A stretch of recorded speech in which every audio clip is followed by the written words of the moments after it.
Ne uwacho mondo mi wakelnu governors makaluo ne wamanyo governor Masia Cornel Arasanga Amoth ne wakele chenro niri mar Rameny County. Ne wacho mondo mi wachak wakelni governors mamoko. Governor ma Migori County moluor Zachary Okoth Obado ne wakelo kaeri live.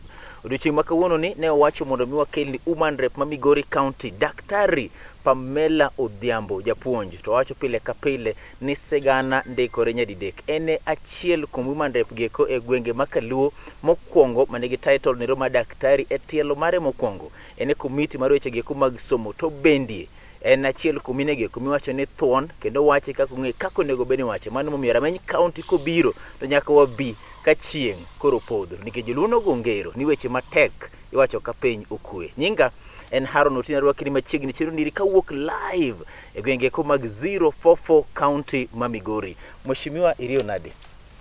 Ariyo maber. Yes. Omi thuolo mar moso uganda jokanyanam piny luo te maneni Kenya kaka achiel kod oko mar Kenya. Ero kamano jokanyanam. Yes. Kaka pile awuoyo kodu kanyiero nikech chunya ohero kamoro amora mantie. Asiko kalamonu Nyasaye koro yiena ura moswe ni Yesu paki. Kendo kwe mar Nyasaye obed kodwa ne ka walalore e weche matin godhiambo sani. Erokamano ahinya. Mheshimiwa in achiel kuom mine geko ma jotendwa gwenge makaluo kendo iwacho ni koro nowuok oko mondo mi oneno chung' kod japiny gik ma COVID-19. Yien achak gi kanyo nikech mane midhiero masano omako ji ahinya. Bende nitiere gimoro ma ofisi osetimo, itime kanye, idwa time nyaka karang'o? Erokamano ahinya. Ofisa ni kendo ayie kode kabisa. Nikech osetimo maber e dalawa kaendi.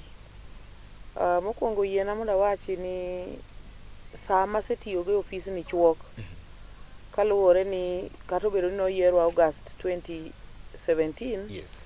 Taparo ni ji duto ng'eyo ni ne ok wabedo gi kwe ahinya kochakore August no nyaka gik kamoro dwe mar adek nyaka tarik 19 eka ruodhwa Raila Amolo Odinga kod ker murito thurwa bende Uhuru Kenyatta ne jowinjore kasto gi loso gimo miluongo ni handshake ma pod shake Kenya nyaka sani ni. Yes.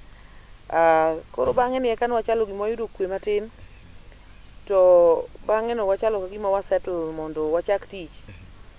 To kokawo dweche moko 2-3 kama to handshake ni to kendo Migori dalawa kato ne wawito wuodwa be malich ahinya late Ben Oluoch Okelo ma bende nobedo our senator. This through especially the elected leaders like me in Migori County into disarray. We experience another campaign time. Kumwono ma Nyasaye ne wayiero senator Ochila Yako kendo campaign no adwa nagone jo Migori erokamano nikech abende naneno ka baba nomiya test matek ahinya ka koro abe nokona ni mondo atel ne that campaign. Natemo kar mana nyalo kendo naneno ka jo Migori no support maber. Miyo not adala. Ma wa deliver that vote. Yes. Kendo kawuono mwawuoyo kani koro Ochila Yako senator ma Migori County. Congratulations once more. Yes. Kwa kanyo taparo na dhi e wuoth moro oko kucho tatieko jumbe moko 2 kaduogo. Yes. Juma mar adek tatieke parliament kanyo to the next week tawuok gi jowadwa mamoko education committee. Kinde go wach moro ne chendo kanyo ne nitie kaka sirkal ne neno ni mbalariany moko matindo tindo machalo kaka Rongo, Maseno gi makamago oningo lor kaluwore gi nok mar resources. Wach no nochalo gimo inyo chunya ahinya nikech anto kaka ng'ama osetiyo weche mag education gi mabedo gi experience sana kaka nyithind jokocha gidhi maber sana nikech mbalariany go ni but miere gi. Koro ng'eny gugo ke school to this somo to duoge ute gi kamiyo it's a little cheaper for them. Kumana nasebedo kalama ahinya ni nitie kaka wabonego wabeda gi mbalariany gi malong'o thurwa koni mondo nyithindwa moko ma gik mani nyaka uslo koka yude kata fair madhi go Nairobi University bende wabede gi Nairobi University moro bathe koni endi. Koro wachni nomiyo wa mobilize ourselves kaka education committee na kwayo ni yawa kapok wa conclude wachni wadhi ane ure universities gi. Yes. Mondo wang'e ane gima timore kaka waduogi report moro kama nyalo konyowa mondo wa make a fair judgment.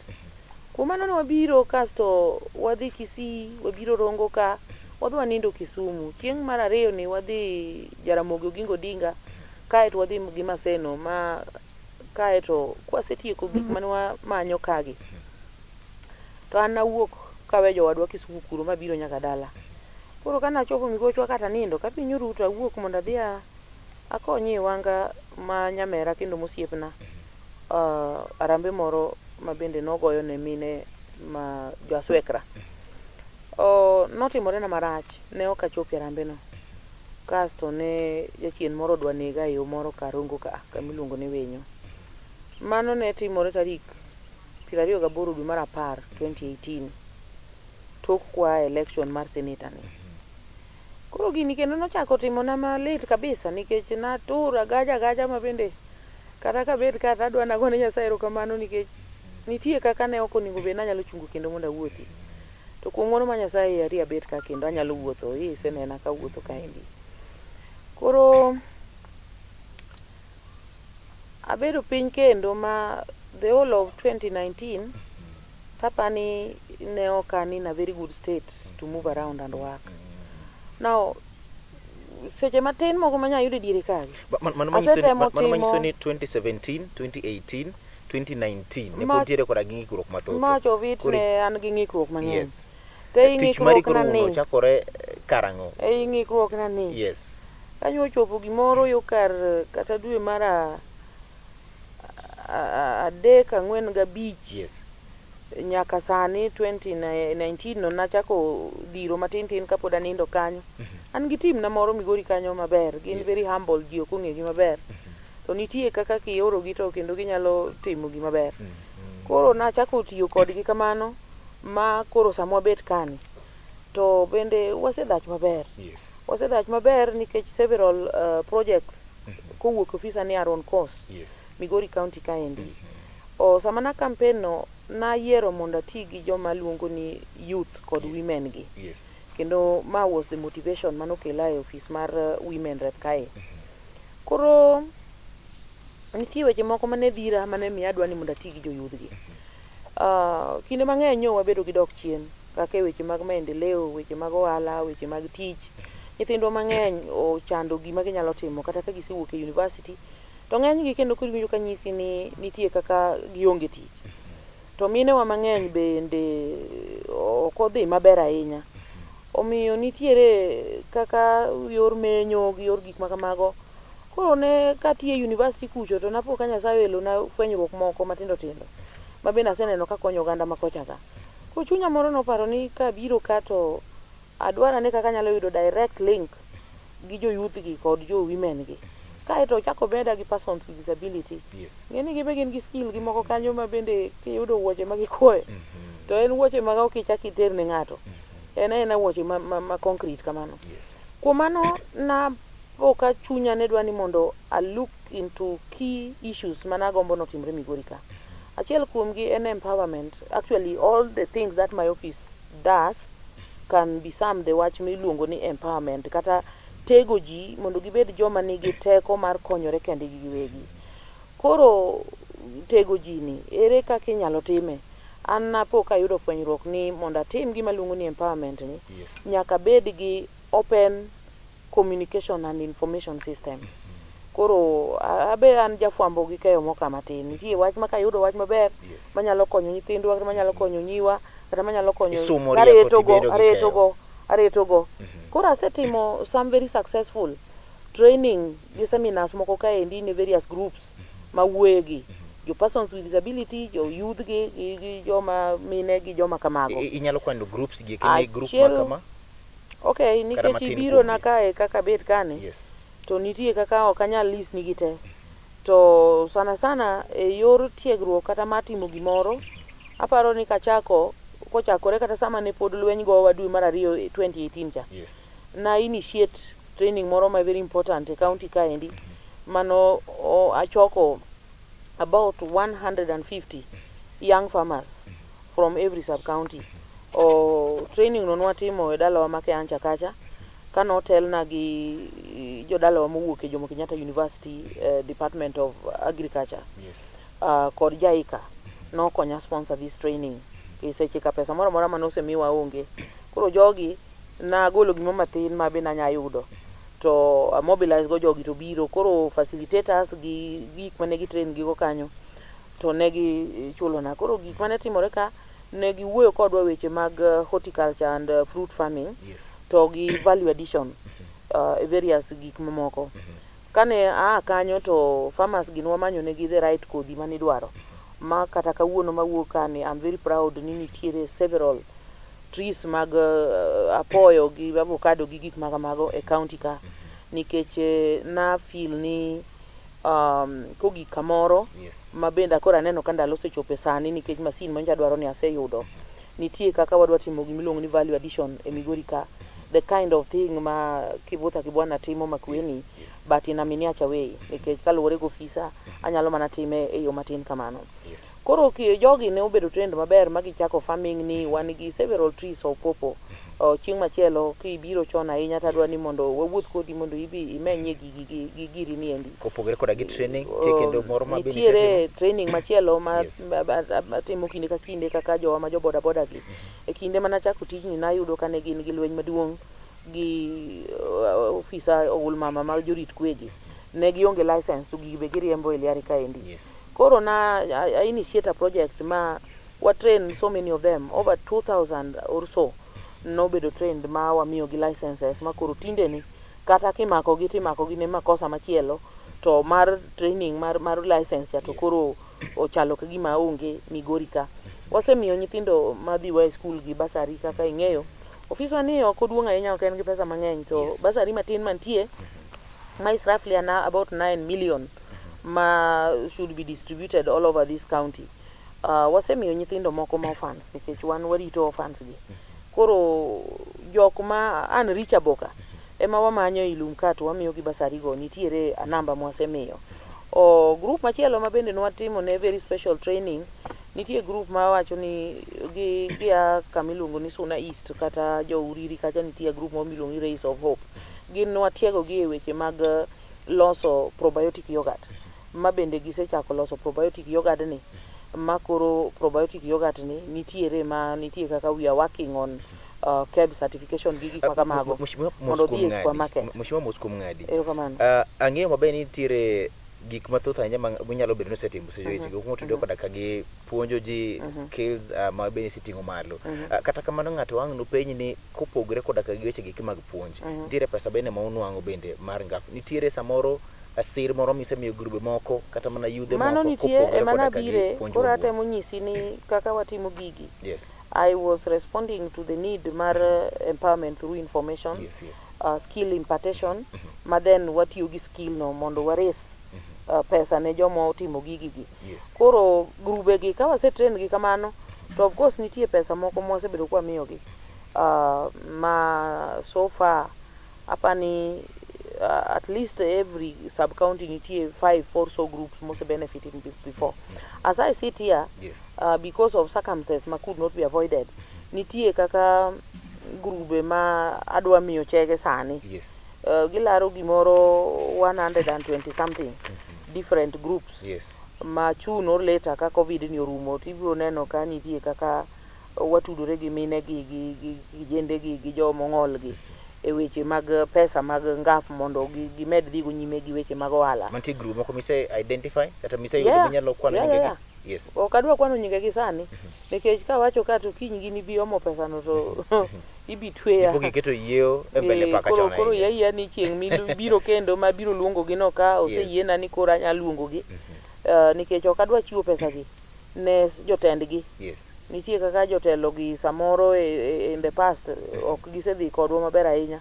Iyudo kiluongo treasurer gi ginene gi jakeno gi jagoro ja to giwinjore to gigolo pesa ni to group members moko to ok ong'eyo ni pesa nitie. Kuma no chuno ni nyaka waluonga members gi te. To kaluwore gi condition mantie sani, COVID ni koro koyienwa mondo watim public gatherings ma kama. Omiyo sama nade ma gini no room to wana luong grube gi koro in bende bi yuor budhon. kingi atamalo mar jogi kuma isemulo ngimagi kotudre koda gi grube gi eki inyalo wacho ni atamalo mar joma tindo isemulo maromo dwaro nadi kata chano mar mulo maromo nadi atamalo mar mine mwang'e ni pesa mar ugeta ahinya samoro kinya tajogi kata kinyal keto paka uyo chona ahinya mbele apani the percentage ma joma wase impact through ngaf kae ne okiyie na mondo wach ni gik moko te mangaf osetimo nitie greenhouses e county ka mobiro ka for the first time courtesy of ngaf in my office achiel kuom gi ni kamiluongo na lendo e Nyatike kucho moro kuom gi ni Suna West kamiluongo ni Pinyo Yie group moro ma bende osepidho nyanya kanyo malich ahinya moro kuom gi ni kamoro ni Bware school kacha cha group man kanyo no endo nyinge to Rwenya to the greenhouse to nie Bware compound mar school mar Bware nikech ne gikwayo kama nigi security mondo giketi gino moro kuom gi ni kamiluongo ni Kanga Masine piny Rongo kucha sama bet kane nitie moko kendo ma oningo chak dhi e county sub counties manodongo to kata ka kamano to wanyalo be keto gi kamoro achiel mondo beda a major project ma can be managed from there o sama bet kagi nitiere kaka apart from greenhouses gi nitiere watch bricks king'iyo Luland ngima kata Migochwa ka koro bricks ni odwadhi kodwa marach sana e yor tiyo gi pi mang'eny e yor ng'ado yiende miwang'o gigo omiyo koro wasafa serious desertification omiyo nitiere a number of gima luongo ni eco making brick machines ma bende I'm yet to launch as soon as I'm allowed to call these young people. I'm targeting with them youth groups. So about 8 youth groups ubo yudo one to gini biro konyowa providing job for these young people. It will provide money nikech wabo puonjo gi to giloso gigi to koro giuso ne ji to gikonyorego kamano to majorly I'm tackling the issue of deforestation and these environmental issues which we are suffering now mondo wa encourage ji mondo pidh yien instead of ng'ado gi kata wach yien go nitiere kaka ofisa ni ose miyo ji seedlings ma last rainy season manyok ng'eny ahinya ni no pidho over 30,000 tree seedlings county ni kwariwore gi group moro mar jo youth ma Migori County ka members of colleges and universities giluongore ni Mictesia koro ne wa identify ka janyuol moro yie ni mondo wati gi lope wapidhe ne yien gi to kijende gi biro tamiyo gi seedling to gipidho kuom mano wecha inago osetimore ka kendo pod gibiro medo timore. Mheshimiwa ng'ato biro penje ni to kitelo mari ochalo kitelo nero mar nyiso ng'ato yo mar dhi luwo rech to kikaw rech wuon mondo mi imi ng'ato dimia penji ni to mise magi gin magi telo mari secha bende rito mondo mi director mar ngisa ni do ndai ka die tek telo mokwongo mar chendo ni eri.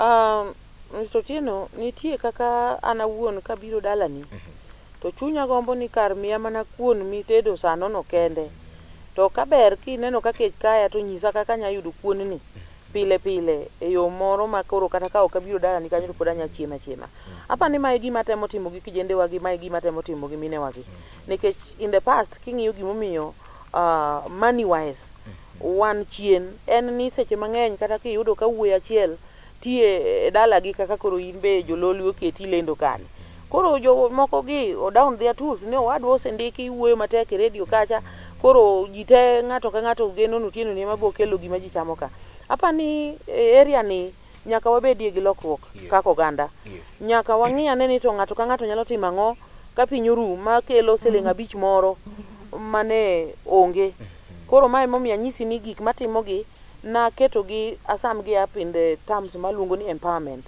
in terms of gima luongo ni information information ka ng'ato nigo ma adequate and relevant and reliable at the right time koro ginyalo make decision manyalo konyogi kaeto training ni is one of my key pillars nikech kata kikawo pesa moko mimiyo wa kanwa mi grube to kinyiso gi kaka ginyalo lokore gi siling 5,000 mondo nyuol 10,000. Yes.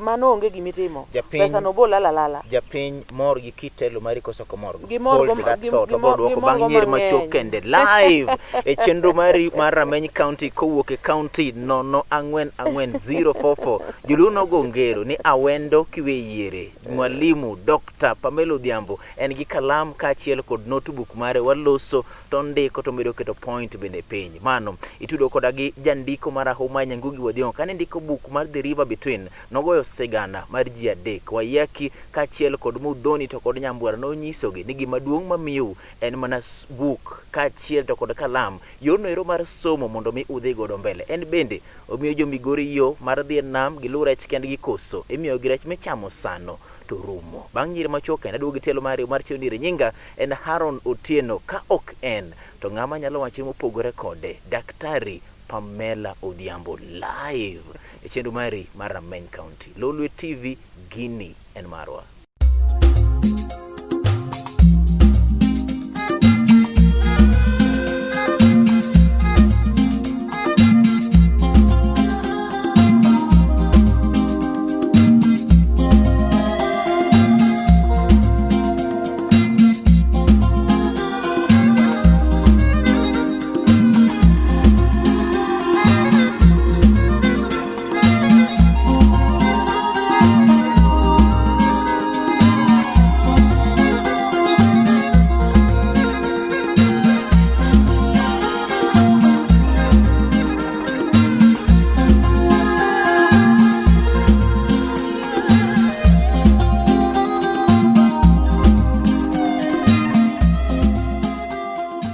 Live kawuok e county ma Migori, county 044, Daktari Pamela Adhiambo, woman rep mar county ni iri. Owachona ni Haron, gima duong' manatimo ne jo Migori county en ni anyisogi kaka mondo ginyalo chopo nam mondo mi gilu rech diere. Onyisa ni Haron, kabiro dalani to kik imiya kuon machamo kende, to nyisa puodho mano kelo cham ni iri. Telo mare en gima moro japiny koso ok moro japiny. Mago kanyal duoko en emonyalo duoko. Mheshimiwa, awa kao yweyo marwa mapenye ni to king'iyo kitelo mari en gima japiny ni godo kare, nikech chalo ng'amo kelo kitelo moro manyien mudwa pogore. To ntiere danda moro mang'eny mowacho ni oyo miyauru mana njugu chande mondo mi acham piyo piyo. Wenyisa gik mang'eny kaka tonde gini do gipuro matim gik mathoth go eko. Aron, the truth of the matter, chutho jopiny gote manonego thegi koda. Tata pani kaka asewinjogi kata ka giwuoyo kodi sama in ready. Yes. To chunya moto neno ni gimor koda mang'eny. Aba mor kodgi nikech gise irwako kitelo no. Gise irwako kitelo no nikech kata manjugu mimuodo sana no. Yes. Be amiyo gi matin to chutho adwana migi gima kata kiny ka onge to njugu cha yudora yuda. Mheshimiwa. Mae wach machanda. Be mae wach madwani mondo jothuru ong'e ni chutho ng'amo konyi to ok ng'amo miyi gima sani. Masani no ber onyalo miyi. To ka kinyo gima en owuon ni onge to be inyalo yudo gino kata onge. Apani mane kit telo madwana promote Nyanza waka sana dala wa Migori ka, nikech Migori kata king'iyo kata mana topology land mantie nitie kaka an kang'iyo koni gi koni taneno prosperity. Koro kwa duogo mwa ng'iyore wawegi mwa penjo ni Nyasaye te osemiyowa rieko, kata kaka an makoli luonga ni daktari ni. Ka chung' Eliacha ta ng'iyo ni to ang'o manie Eliacha ka manyalo kelo gima onge nyoro. Mana pani question ma valid. Ang'o manie Eliacha manyalo kelo pogruok? Kanye mondo wachake sani eri wan kod midhiero mar COVID-19. Penjo mapenjo mokwongo tik. Ker nogolo chik kata nogolo kwayo mondo mi jotelo kony jogi komano dak machiegni kodgi. In kaka woman rep Pamela Adhiambo, ang'o misetimo e kinde eri mar COVID-19, kony moro micheto kamoro? En mane mheshimiwa? Apani ofisa matin ni ka gi resources mantie manayudo koluwore gi ngaf ne gimiyowa some little emergency fund. Apani jo Migori ong'eyo, it is on record ni ne iwachonwa ni luoku lwetu. Yes. Malong'o ok luoko moro ma mibudo chilo tiweyo cha. Nyirri piero ariyo. Iluoke ka isa. Yes. Bas kana ng'iyo wach pi kata running water Migori ka. Yes. Apani jok manigi pige matindo kata manyalo kidonjo ng'ato to yawo tap. Ibo yudo ni en pi magikunyo kata en pi magiketo tangi moro eka gitude ute gigo. Pi onge Migori. Koro na aparo mondo ang'iew washing water tanks moko madunde kama 250 liters kendo na distribute gi everywhere kochakore gi public places machalo kaka chiefs camps kuonde ma ji dhiye sakasa osiptende wa kuonde ma ji goyo ohala chiro kuonde go ma yawuota ma jaboda boda gi nitie ne gichiedho ka over 500 tanks of that volume kendo asewuotho kata liare kaka wuotho aneno ka jo-Migori tiyo kodgi maber omiyo adwa encourage gi ni gitem mondo luoko lwedo ni gini koro ok logo en luoko lwedo ma iluoke mi ne kiluoke properly gi sabun kopogore gi mano nitiere project moro mano yuda sechako alia to magnitude ma konya time go sani to koro was motivated gi wach covid ni tank gi koro noka kelo matindo gi kende nitiere kaka skunde wa gi te an nyocha pod anana gi geno ni nitie kaka covid ni eto nyaka walan kaka wadak kode kendo nyithindwa nyaka dog e skul koro tengni gi isekelo kwan ma tengni edi tengni ma dhi e secondary school gi primary schools ai tengni gi wakelo ka ma almost over 5,000 liter tanks over 200 water ma we distribute in several schools mikele school te mantiere Migori County katieko gite primary schools man Migori County gin 620 something kaeto secondary schools bende gin 270 something koro I'm far from completing them but at least a step wuoth mabor joluo nowacho ni chakore gi one step koro abe asechako step ni mago tengni madongo 200 koso rio madongo gi matindo bende no matindo ma 250 liters are 500 at least mosedonjo kaka wuoyo kani to madongo gi bende mosedonjo mang'eyo are about 270 mosedhi skunde wa moko bewa okipenja gima ofisa osetimo pesa na makaka personal to achiegni nyisi gima osetimo ko total kwan gin tengni mar dhi 400 gi ng'eny donge 500 kimedo gi 200 gi wiyegi angini chop 700 tengni mohingo 400 janeno mar Lolwe TV onyisa ni Haron maga sechiwe skunde gi ko mag secondary ka chiel to koda gi primary schools ma wapenjo maduong' janeno mar Lolwe TV eni agulu mar Umanrepe County ma Migori en gi chiemo matwake iye mwarito mondo bito kikoso nosechak toke chutho onyisa ni Haron hikalu 2017 18 koda 19 ng'ikruok ni thoth ok en yiero mane chaki dogi te okie kendo ok en weche gieko mag masira mar wang' apaya be wagone Nyasaye kamano miye chang ka achiel to kod moko mathoth kata kamano otimo koso kotim in eminyalo bedo judge kata janeno kata ng'at nero madhi ng'ado bura e kit telo nero manitiere e Migori County Mheshimiwa nyaka waring mapiyo piyo wadhi mapiyo piyo koro wach niya tengni go ka sechiwo gi kamano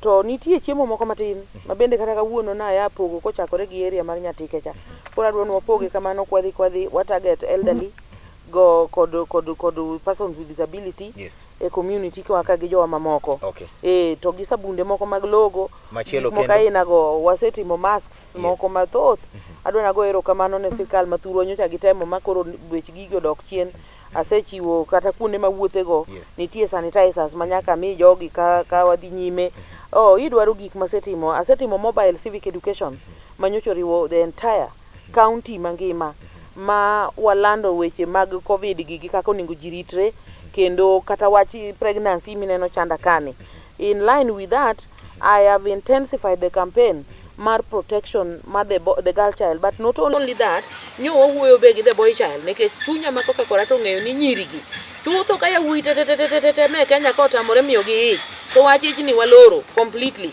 koro campaign ni nyo wa target wuoyo gi nyirigi to jonyuol gi be wawuoyo go nikech moko be ywak ne jonyuol gi ni covid ni wasetie matek ma masks be wasechiwo wach pregnancy ni be wadil go ka omiyo wasetimo gik mang'eny through officer ni koro pads moko nitie masebedo ka dhi nyime kamiyo nyithindo gin to koro nyo omiya gi ngaf to Dr. Pamela Adhiambo Foundation be ogola significant amount of them ngadi nikech an gadi ni kwa chako gombaka wachi ni riwa nyalo gudhe mwadhi moko bitie wach mathoth mokalo nitiere jotelo mosechako gik mang'eny ahinya kata kamano chope giko mar gi ok timre magi gin gik michaka chaka to kidhi chopo gi kamoro koso gin gik mane timo orumo kamano ro kamanian the future mar gik ma itimo idhi chiwo tangi gi Kenya kaka rango idhi chiwo sanitary towels nyaka karango adwa na chiwo gi idhi bolo panglo tangi gi adwa na chiwo gi kaber to nyaka sirkal maduong' okonya chiwo gi nyaka skunde te ma Migori County bed gi pi Well, that is what I can do for now. What is sustainable is getting water. Yes. Piped water either through drilling or through river kuja machanda kani. Ntimise chako? Winji, water is devolved. Yes. Ana wuon kaka wuo kodi ni awacho ni gik mofisa nyalo timo. Yes. Koro water is devolved. Ema penjo ni sustain ne kum tulu mar. Ema koni niya. Yes. To tangi ka sechiwe sikul. To ka Nyasaye okelo koth to pongo negi. As long as that rain is there, they will get water. Yes. To kata ka koro koth be onge. To ku japuonj gi board bendo ng'iyane kaka ginya yudo clean water to giketo ne nyithindo kanyo. Anto what I'm saying is that at least kata ka ok en sustainable nikech nitie kaka we are only comfortable with this tank sama koth nitie. Yes. To the gesture or the seed I'm planting and then there is a need of clean water. Ma nyithindwa ma school kagi onego yudi. Dwaro nitiere ni mondo mi yaw skunde machiegni dwe mar 9 higa ni eri. Dwaro moko nitiere higa manyien. Janyuol wacho ni ngima nyathi odich godo mulo somo. Jolony wacho ni somo nyalo dhi mbele to kod tuo bende pod nitiere godo. Inene nadi as an expert kaka japuonj kaachiel kod ng'at mantiere committee matayo weche mag somo e Kenya kaeri? E committee matayo weche mag somo e Kenya ka ni adwa ni mondo anyis joluo wa gi ji mawinja ni wasewuoyo wach ni asika ahinya kendo ok wasenindo kendo pile ka pile wasiko kwa penjore gi ministry gi jatendwa maduong' mochung' kanyo Professor Magoha kaka wach ni nyalo timore mondo nyithindwa odog e skul. Koro weche ariyo ni ka. Yes. Kama chako kata sama nja Covid obiro no winjo ka researchers kata doctors kata jo wataalamu mochung' ne weche mag health wacho ni nitie kaka this thing is a flu. Yes. It is a virus ma nitie kaka we may not be able to wipe it out completely. Koro somehow and here with us to stay. Makaka winje ochalo gimoro mabiro chalo ka gima every time wave ne moro biro to chako kamano. Koro one nyaka wa accept ni gini nitie. Nikech waseneno kaka cause damage mamoko kuonde mamoko. Mak mana ni Kenya wakato bendo se cause no damage. So we are yet to see that damage. Nikech osetime to a very insignificant figure according to me. Kuro ka jalony wadogi school wasi kwa dogi. Agombo niya. Yes. Wabed gi ikruok ni school nyaka wadogi. To wabed gi ikruok ni kwa dok school ka mae gima pani Ministry of Education timo kod wan ma wanie committee kuro no. Yes. Wawuoyo kwa wacho ni social distance mi wacho ni. Koro nyaka wa create space. Mang'eyo ni kaka nyowa discuss budget ni. Yes. Nitiere pesa manyo watemo tengo ne Ministry of Education kando. Yes. Mondo wayud kaka wayudo infrastructure skundwa ka. Wayud kaka wayudo sanitation gi water ma wacho ni. Wayud kaka nyithindo gi nyalo bedo in an environment ma koro nyalo konyo jopuonj gi mondo control wach ni. Koro gima timore sama gini biro timore to one kata momi winjo ka minister siko ka wacho ni samoro maybe wanyalo mana dok e skundni. Yes. Kata ko chakore September. Nikech ni gedo tek. Nikech time nyaka chiu. Of course gedo kan gimi nyatimo within a day. Yes. And the many schools kaka Migori kama wuene and gi about 600 and something primary schools alone. Yes. And primary schools gi biro yudo ka class achiel nigi nyithindo moko madhi kata 100 kata 50 gi wiye. Koro kidwa keto nyithindo 50 gi wiye 1 meter or 1.5 meters apart all round. Yes. To gini bo chuni ni kata class achiel moro ma kaka girom sani nyalo matingo kata nyithindo 15. That means ni the 45 modongi. Yes. Nyaka create negi space. Koro hata pil ni gima onengo timre. Yes. Aparo ni okonengo wa push and pull e wachni. Yes. Jonyuol onengo come up gi idea. Jopuonj onengo come up gi idea ko amedo gi mar ministry gi marwa mar committee ni. Yes. To koro we have a joint solution to our problem nikech tuo ni ministry ok emokele. Yes. Jonyuol be ok okele, jopuonj be ok okele to ena problem ma koro ni kodwa. Koro ata feel ni the kind of sometimes criticism maonge gi solution offered to will not help us. Ana feel ni oningo wakonyre mondo sirkal ogol pesa manade mantie kata kiloso mana makeshift shades ma chalo kata mana ndugu na ndugu chenge ot miluongo ni ndugu na ndugu. Nitie ot moro ma moger gi mabati kore kuto to gimoro manyalo konyo mondo nyithindwa gidog e school.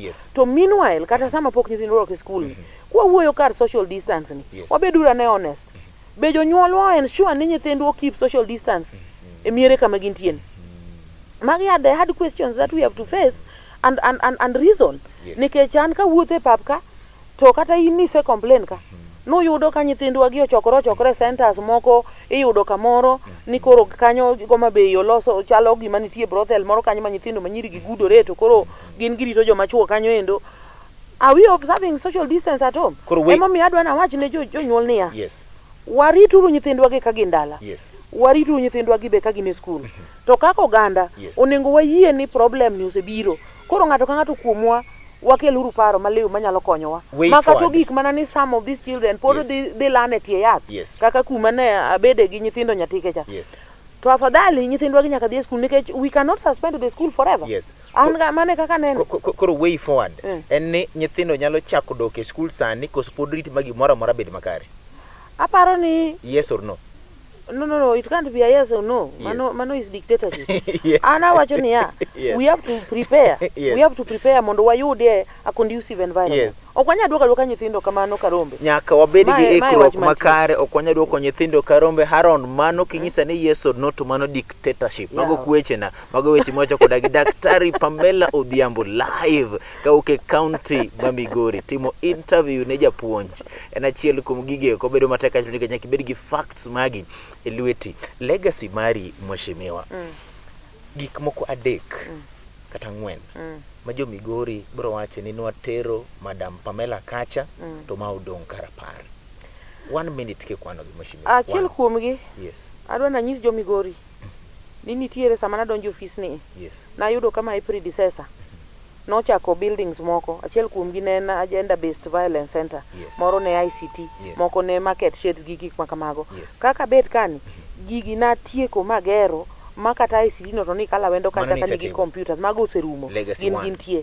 Number 2, agombo ni kaka bet kani wach mine na wacho mar horticulture gi fruit farming ni gi value addition activities gi anadwa na tigi mine gi yawuyi gi ka gi yena such that by the time makoro wachomo kata 2022 ka to jogi mabogonya an koro kacha kagonyi. Number 3, agombo ni mondo atimie tiegruok makende ne jo Migori gi mondo wabed jok miluongo ni self reliant. Ma ng'ato ka ng'ato obed gi mind moro ma skill ne kata knowledge ma en gocha emo nyalo keto to use mondo konyruok obi e dalane. Ka giga de gi nyatimore na kae to mar ang'wen kuom gik machalo constructions gi nitie kaka gombo lose gimoro Migori ka miluongo ni sheltered workshop for persons with disability. I think for now for this office I shall have done something. Kitimo legacy mari.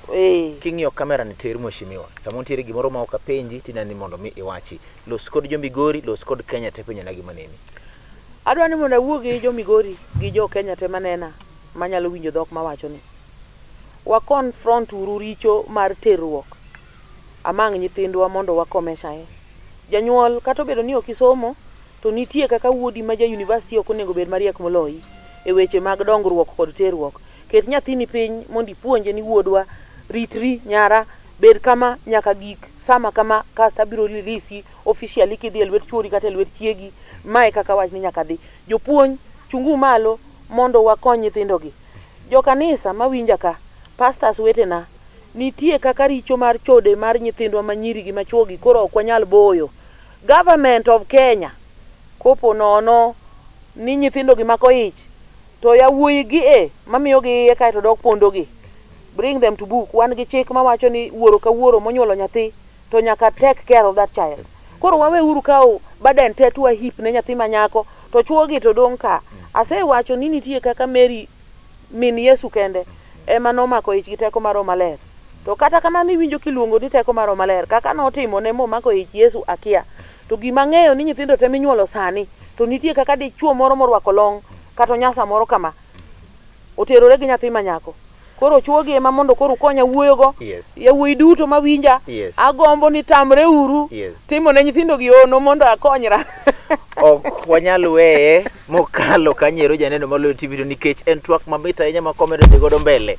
Wanyalo dhi mapeny lilno kapod wantiere county ni eri ma Migori. Mweshimiwa iwacho ni achiel kuom nyiluo mathuondi to kuodh bendi kuodhi ni do bedo kom mar governor. En adieri kosen Miriam 2020. To ino gine karomo go.